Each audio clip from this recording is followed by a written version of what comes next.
So we're going to talk about something that's really important, and that is high performance production. And we're going to talk about how to increase our dollars per crew per week. So I'll get started with some conversation while they're handing this exercise out. When I did this, it changed, absolutely changed everything. If I didn't do this, I would not be standing in front of you today. I absolutely know that for sure. Because before we paid people, our foremen, by the job for what they actually did, we had a revolving door. You know, we had foremen. They really, were helpers that we made them a foreman because we didn't have anybody else. And they just looked at this as a job until they got another job. They've had lots of jobs before. This is hard work. You're sweating, you're going up and down stairs, you're lifting heavy things, you're breathing dust, you're crawling in places.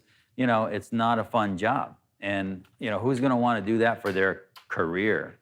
This is what I do forever, right? And stay and get better and better. And so we just had people, all kinds of shenanigans going on and mayhem and low production rates. And of course, when they're doing that, what's the customer, thinking? The customer's not happy. Customer is very critical of everything that they do because they see what kind of guys these are and how they work and their breaks and they're, sitting on buckets, listening to the radio, smoking, whatever they're doing, and they're saying, I paid for this, and then they're very critical. So it's a whole different world.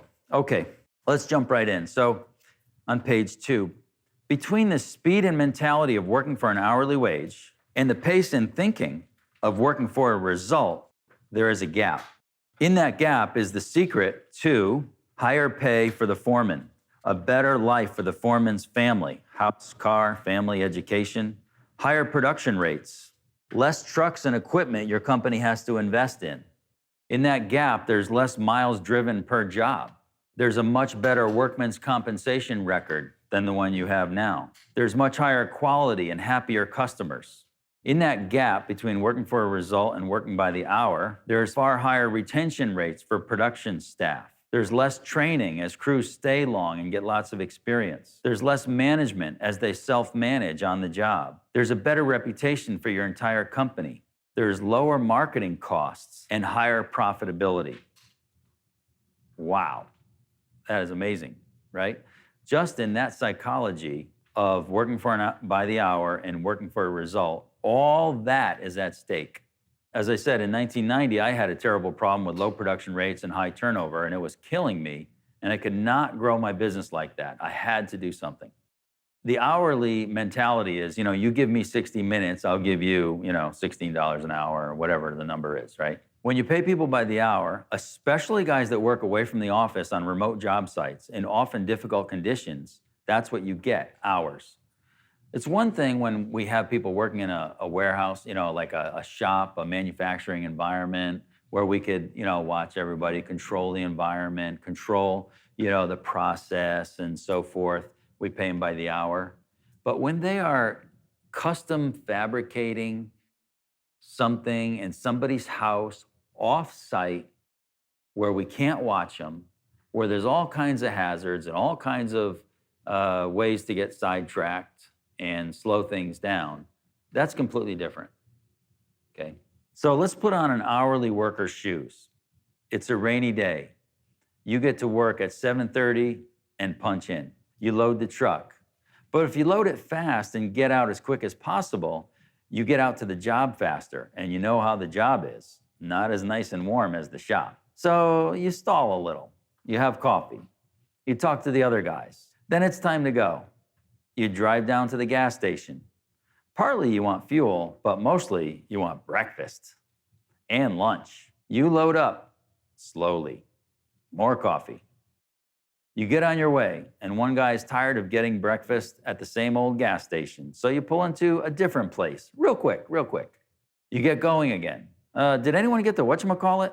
No, I forgot it. Oh, back to the shop, back on the road. Roll into the job site at 9:55. Get set up. Okay, well, I guess we got to start work now.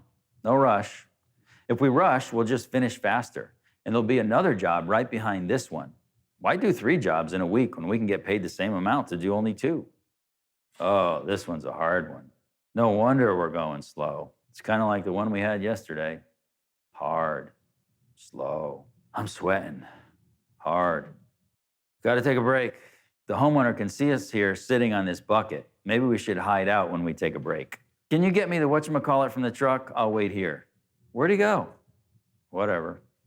Ah, finally, you're back. Okay. Hey, did I tell you what happened this weekend? Well, so I went to this party, right? All right, well, let's get back to work. Hey, is it lunchtime yet? Oh, almost. Hey, wasn't there a Jimmy John's back there? You know, about 15 miles back? Hey, I got a text from this girl. Take a look. So we're trading 60 minutes for $16, and this is what's happening to those minutes. We're buying minutes. We don't want minutes. We want results, right? Workers who have no incentive to work faster usually don't. In fact, there's a negative incentive if there's no positive one. If they work faster, they get more work to do. They are not supervised like in a factory environment. They're on a remote job site and there's lots of room to slow things down. So the whole process is designed to cause friction. When leadership and management wants one thing and the production workers want another thing, there's going to be friction.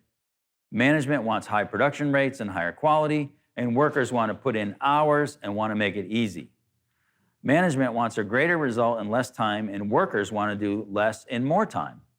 You can see where this sets up policing, sets up arguments, an us versus them situation. It's not good for anybody. So we have to align incentives. What if both management and workers wanted the same thing, high production rates and high quality? Would we likely get these results? Well, yes, we would. And would friction between management and production workers go away? Well, in large measure, yes, it would. So what does management want? Get right to work, don't waste time, get the job done. Blast through the hard parts. Squeeze inefficiencies out of your day. Find ways to get things done faster and innovate. Make the customer happy. These are the thoughts of someone whose upside is fixed on a job and who wants to control costs to be profitable. Well, what if we can get the foreman to think this way? The foreman is with the crew all day, and he knows more about how to squeeze inefficiencies out of the day than anyone. He can make things go much faster if that's how he was thinking. If his incentive was that he makes more if they get things done faster and minimize problems, solving them on the spot, then he would do that.